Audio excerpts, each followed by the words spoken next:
All right, so Greg, we're talking about the training aids and drills that we're going to be using for this particular lesson. We just learned how to start the ball more to the left and curve it more to the right. So, you know, I like to give people options. Looking at the mat here, we got a couple different choices that we can use, starting with the one that I used in the lesson, which is the simple pool noodle, right?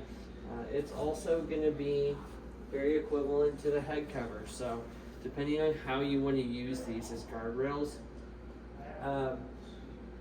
yeah, I mean, you can make your path go more out or out in, but in this particular case, we want it definitely on the right side of the golf ball, the outside of the golf ball, pointing more to the left, right? Especially for you. Both of these are fine. If you're going to use it in here, you want to make sure that at least the ball is going to be seen by the camera, just so we can see the ball flight on the screen, just to verify how the ball's curving and flying, right?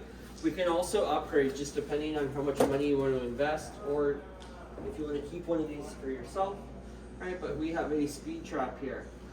And with the speed trap, we're just going to go ahead and set this guy down.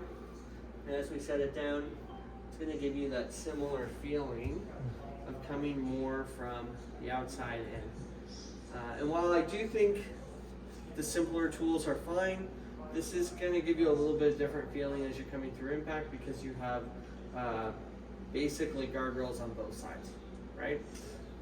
We could always go from that training aid to a stick, and you can always lay it on the ground, right? It's going to be easy, but another way you can do it, you can also, if you're on the driving range, just go ahead and, you know, you can use it as a stick in the ground, so you're starting the ball to the left or to the right. Or you could also angle it at a certain degree and try and make sure that you're coming more under and around it.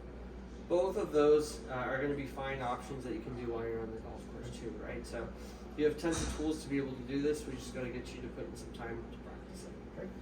Sounds good.